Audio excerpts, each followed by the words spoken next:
Boa tarde a todos. Para quem não me conhece, eu sou o Rogério Duarte. Hoje eu estou aqui numa inversão de papéis, né? Dando continuidade à sequência de entrevistas que a gente está fazendo com o pessoal do mercado. Hoje eu estou aqui com o meu grande amigo Mauro Wedekind. Wedekind ou Vedekind? Vedekind, mas está certo, Mauro, você falando está certo de qualquer jeito. tá certo. Mauro Wedekind, que tem uma carreira aí dentro do segmento de televisão, né, principalmente, né, apresentador, repórter. Conta um pouco da tua experiência dentro desse mercado, Mauro, para nós. Rogério, primeiro, um prazer falar contigo, falar com todos os seus ouvintes. E é uma honra ver aí, acompanhar essa troca de papel. Você está muito bem como entrevistador. Eu acho que hoje em dia todos nós somos comunicadores, né? Cada vez mais. E eu fico muito feliz de poder atender ao seu convite. Muito bem, eu comecei no impresso em 1995, no dia 10 de fevereiro, foi quando saiu a minha primeira matéria publicada num jornal da Grande São Paulo. E eu conto essa data como data do início da minha carreira. E eu fiquei no impresso até 97 e deu a louca, eu fui trabalhar em televisão, nunca mais saí. Então, desses 25 anos da minha carreira, eu tenho aí a maior parte, né, trabalhando em televisão. Eu faço o que eu mais gosto de fazer, que é esse casamento do texto com a imagem. Eu me apaixonei por ele e não consigo me ver fazendo outra coisa que não seja a tal da mídia eletrônica. Eu morei em Angola, eu viajei para diversos países, pela Record, pela Bandeirantes, eu trabalhei nas duas emissoras, principalmente a maior parte desse tempo, e conquistei diversos prêmios de jornalismo e, recentemente, desde 2019, eu tenho participado também de eventos aí ligados à energia renovável, em especial o fórum que a associação promove em diversas regiões do Brasil, e é muito bacana poder levar um pouco do olhar do jornalista para os especialistas. Eu acho até que é um pouco de atrevimento, mas eu acho que essa parceria tem sido bem sucedida e tomara que continue aí por muito e muito tempo. O jornalismo é uma paixão, a gente vive nesse momento, especialmente tempos difíceis, porque com a tecnologia, o avanço da tecnologia, as redes sociais promoveram uma mudança muito, muito grande naquilo que a gente tinha de tradicional, né? Você tinha um anunciante, ele colocava o valor, você fazia a reportagem, as contas se pagavam, você conseguia até pagar altos salários, principalmente na televisão. Hoje tudo isso está mudando, há um desemprego grande, demissões em massa em diversas emissoras, mas é o que eu te disse, essa paixão, apesar das dificuldades, não termina não. Com certeza. Não, e é sempre muito bem-vindo você ter pessoas de diversos segmentos atuando num segmento que é o que a gente mais atua hoje em dia, né, que é a geração distribuída com fontes renováveis, exatamente para entender de que forma estão enxergando esse mercado, né? E o assunto agora em evidência é a questão, obviamente, da pandemia, né? E eu queria ouvir um pouco do seu overview, passados aí praticamente um mês de quarentena aqui no Brasil, algumas cidades estão em lockdown. O que você tem ouvido no mercado, entre conversas de bastidores, entre reportagens e entrevistas? Fala um pouquinho sobre isso para nós, por favor. Olha, Rogério, eu acho que a gente primeiro precisa fazer uma análise, como somos brasileiros, né, bem honesta de tudo isso. Primeiro, sem dúvida nenhuma, houve uma negação, eu acho que por parte da maioria da população brasileira. Aquela coisa, o jeitinho brasileiro, eu vou driblar mais isso e está tudo bem, as coisas vão seguir. Era lá na China, era distante, isso não vai chegar aqui. Só que, com o mundo globalizado, tudo chega, de bom e de ruim. E a partir do momento que a Covid-19 chega ao Brasil, a gente teve um comportamento exemplar dos brasileiros num primeiro momento e depois a gente viu um afrouxamento que não faz bem a ninguém. Há ainda muita resistência, a gente tem essa questão muito clara. Você vê São Paulo, que é a metrópole, epicentro da doença aqui no nosso país, está com um comportamento, né, os paulistanos em especial, com um comportamento reprovável, porque a gente sabe que a curva ainda não está achatada. Eu acho que nem é o objetivo aqui dessa nossa conversa. Hoje eu vivo aqui na região Nordeste, numa capital que é Maceió, e das 9 capitais do Nordeste, Maceió é a que tem a menor adesão ao isolamento social.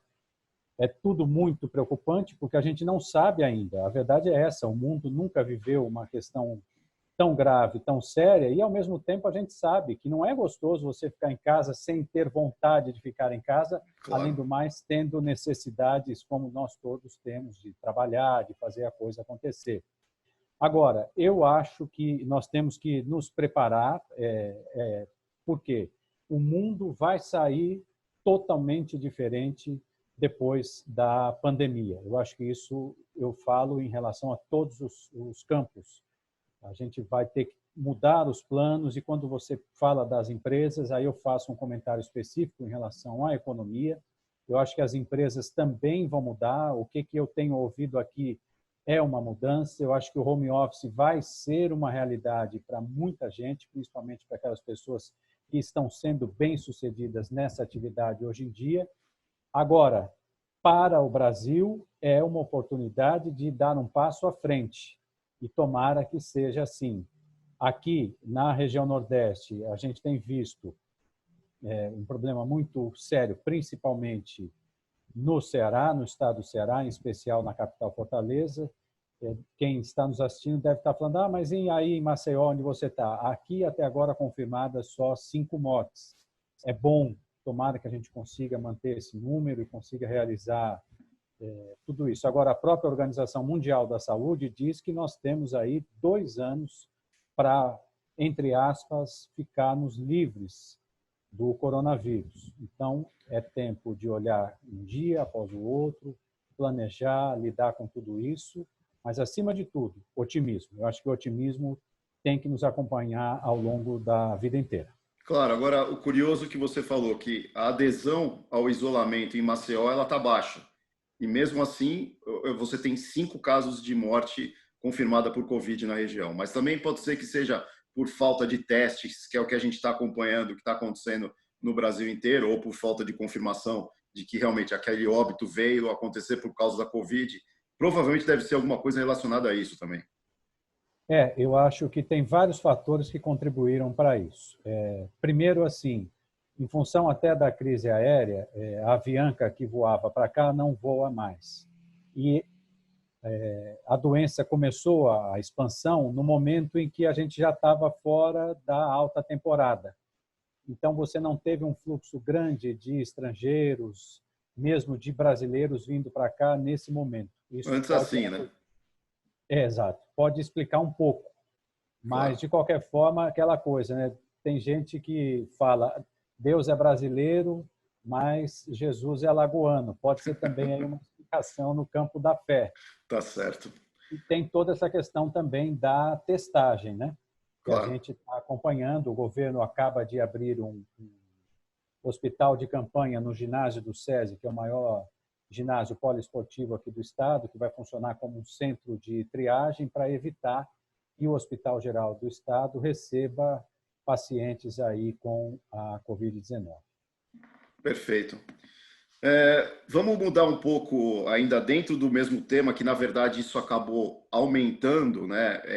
A questão que você até abordou um pouco, que hoje em dia, né, as notícias são cada vez mais veiculadas através de rede social, só que algumas origens elas são duvidosas, que acaba alastrando. É normal, mas a gente percebe que está cada vez mais o pessoal tomando cuidado em alastrar notícia que não tem a base da informação, obviamente para não ter a divulgação de fake news. O que você imagina que seria interessante adotar em termos de regra para combater essa pandemia? Que eu acredito que fake news não deixa de ser uma pandemia também, porque está cada vez aumentando e não tem um antídoto para isso, porque o pessoal, dependendo da situação, dependendo da notícia, eles acabam divulgando sem ter a base da informação. Como é que você enxerga isso, Mauro? Eu, primeiro, gosto sempre de dizer, Rogério, principalmente quando eu converso com estudantes de jornalismo, que eu nem gosto de usar a palavra fake news. fazendo aqui uma tradução literal, notícia falsa. Porque se é falsa, ela nem pode ser chamada de notícia, né? Acho que começa por aí. O Rubem Fonseca, o escritor que morreu esta semana, ele dizia uma coisa muito legal que eu separei aqui para vocês, que é o seguinte: nada temos a temer, exceto as palavras. E é exatamente isso que você acaba de dizer para nós. O poder de negatividade, de um estrago muito grande provocado pelas notícias falsas. Isso é novo na história da humanidade? Não, de jeito nenhum. Isso sempre aconteceu, até porque quem quer plantar uma notícia falsa, na maior parte das vezes, tem algum tipo de interesse para se beneficiar com aquela notícia falsa. Seja num jogo eleitoral, seja nos negócios. Eu acho que até o setor em que você atua tem sido, infelizmente, vítima disso. Eu estou acompanhando aí algumas campanhas que não estão explicando verdadeiramente o que é a geração distribuída, estão jogando uma conta na cabeça do consumidor com aquela história de que a geração distribuída é para quem tem dinheiro e quem vai pagar a conta é o pobre. E a gente sabe que a coisa não é bem assim. Então, são várias e várias questões, né, Rogério, que a gente precisa esclarecer, buscar sempre a mídia tradicional. Agora, a gente tem uma questão até comportamental do ser humano, isso é dito aí pelos especialistas, que é o seguinte: você tem uma vaidade digital, né? Então, por exemplo, se você coloca uma notícia ou uma foto no Instagram, vamos imaginar aqui um exemplo hipotético de um tigre voando na Paulista, você vai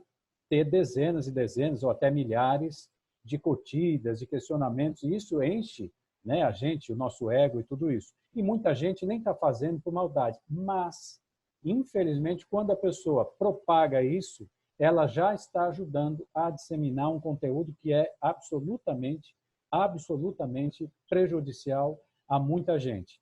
Então, a gente precisa tomar muito cuidado. Aí você vai me perguntar, e as pessoas que estão, os nossos aí internautas, telespectadores, estão pensando, mas qual é a fórmula para evitar tudo isso?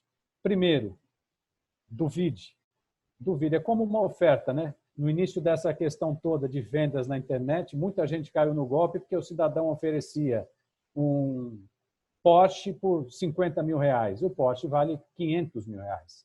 Então, aí ia atrás daquilo ali e dava no que dava. Perdia o dinheiro achando que estava fazendo. Então, você tem que desconfiar. Mas eu conheço muito bem essa pessoa, é meu amigo de infância, está em diversos grupos que eu participo. Tudo bem, mas às vezes ele até sem intenção pode propagar isso. A gente tem que tomar muito, muito cuidado. Eu também trouxe aqui para os nossos amigos, Rogério, eu tenho certeza que você vai gostar disso. O Facebook contratou 30 mil pessoas nos últimos 4 anos para evitar a propagação de notícias falsas em suas plataformas. 30 mil pessoas ao redor do mundo só para tentar coibir isso que a gente está conversando. Imagina a demanda que tem nisso. Exatamente, falou tudo. A tua frase é a síntese disso tudo. Para você ter 30 mil pessoas só nessa área, você imagina o que tem por trás. A gente sabe até da existência de robôs, né, que ficam alimentando isso direto. E até o dicionário de Oxford, ele criou uma palavra que foi destaque aí, que é a seguinte: é a pós-verdade. É o conceito que afirma a verdade deixa de ser importante.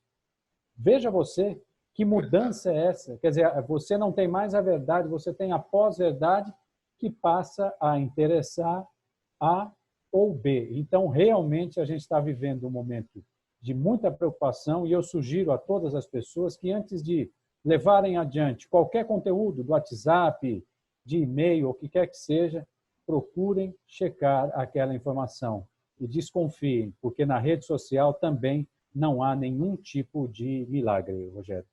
É bem por aí, bem pontuado por você aí as indicações e as orientações.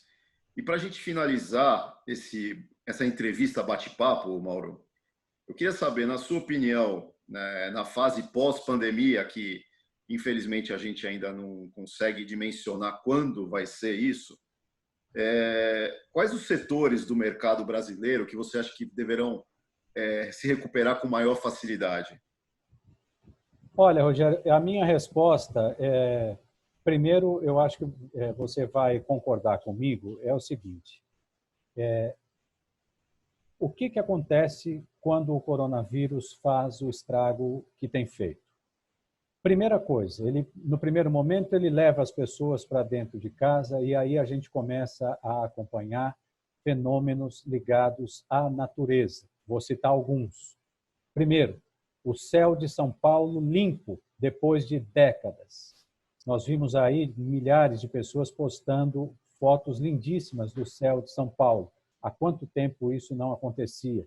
Nós vimos golfinhos voltarem a Veneza. Olha que coisa espetacular, a água transparente como nunca se viu.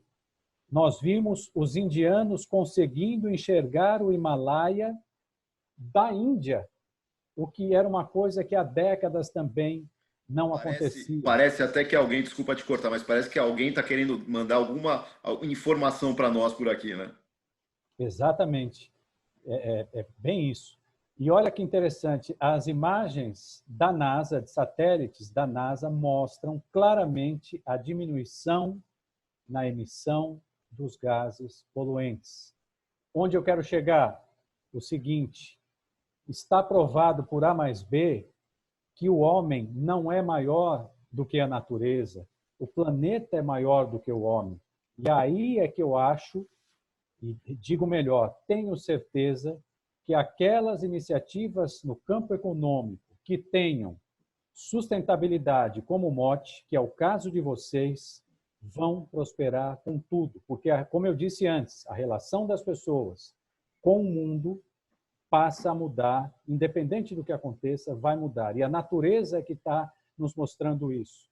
Então, por exemplo, no caso da geração distribuída, que maravilha, usar o sol, usar outras fontes para gerar energia, estaremos ao lado daquilo que vai acontecer no mundo. Quem sabe não está aí uma bela oportunidade para o pessoal da geração distribuída começar a utilizar isso como mote para uma campanha, por que não? Até mesmo para derrubar as fake news. Quero trazer também aqui um outro dado que eu acho muito interessante para vocês, Rogério, que é o seguinte, falei do meio ambiente, da questão da economia, mas outro dado muito interessante, que já que a gente está fazendo uma casadinha aqui também com a tecnologia, com energia renovável, com tudo isso.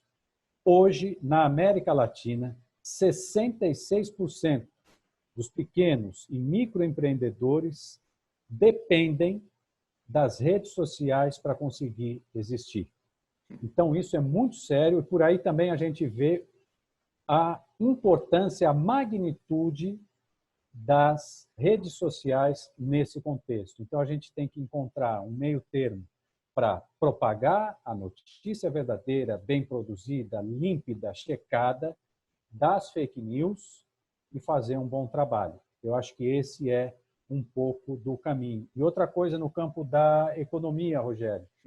A China divulgou hoje que teve uma queda de 6,8% na sua economia no primeiro trimestre de 2020. Há mais de 20 anos que isso não acontecia. Aconteceu agora em 2020. O que os especialistas estão dizendo? Já há uma tendência, hoje a gente está no mundo globalizado, mas já há uma tendência de regionalização dos negócios. Exemplo também fresquinho que eu apurei para vocês. Na União Europeia, 60% do comércio já é feito entre os países da União Europeia. Ponto também para o Brasil. O Brasil é o maior país aqui, da nossa querida América do Sul. Então, a gente pode aproveitar e melhorar o comércio Sem dúvida. regional. Acho que é por aí. E quem sabe também, aí eu faço uma provocação, Rogério, será que nós todos, o mundo inteiro, precisa depender tanto assim da produção da China? Ou isso pode movimentar o nosso parque industrial também, em questão de tributos e etc.? É uma provocação interessante, né? A questão da gente dimensionar tudo isso, eu acho que ficar independente da China, claro, num espaço curto de tempo, eu imagino que seja impossível. mas é questão de parar e se pensar exatamente o parque industrial que nós temos, né? O custo que nós temos aqui para a produção daquilo que é produzido a 30, 40 ou 60% mais barato na China. Enfim, tem uma série de situações que realmente tem que ser pensada e dimensionada com relação a isso. Né? Eu quero deixar bem claro que eu não sou contra a China sob hipótese nenhuma. Sim. Inclusive, eu acho que eles fazem um trabalho genial, aquela história de China, Xing Ling, e isso não existe mais, né? Isso era alvo dos produtos de contrabando que chegavam na Claro. Galeria Pagé, em São Paulo, quando eu era menino, mas não, isso não existe mais.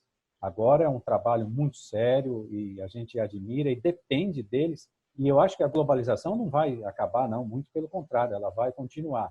Mas essa provocação que eu faço é assim, o que nós todos, porque o coronavírus também mexe um pouco com a geopolítica, né, do nosso planeta. Mexe com a saúde, mexe com a política, mas também mexe com a geopolítica. Então, eu acho que a gente pode aproveitar esse tempo em home office para também refletir sobre isso e até desenhar passos importantes para a nossa economia e, em especial, na tua área também. Acho bem interessante porque o sol é para todos, né? E a gente Com precisa ver certeza. como vai melhorar tudo isso. É isso aí. Bom, Mauro, eu queria agradecer aí por você estar ilustrando a nossa grade de reportagens aí e somando com informações sempre interessantes. É sempre bom estar conversando com você. Agradecer pelo teu tempo.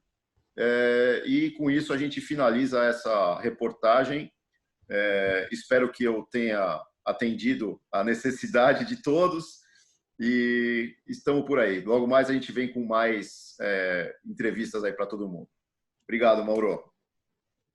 Eu que agradeço a você, a todos aí. Muito obrigado pela oportunidade. Parabéns por essa iniciativa. Acho importante sempre a gente ter um canal aberto, democrático, e eu tenho certeza que logo, logo a gente sairá disso melhores, fortalecidos e com a cabeça mais aberta para o meio ambiente, para a importância dessa relação que a gente tem que ter com o nosso planeta. É um respeito que faz bem para todo mundo. Maravilha. Grande abraço, Mauro. Um abração, felicidades. Tchau, tchau.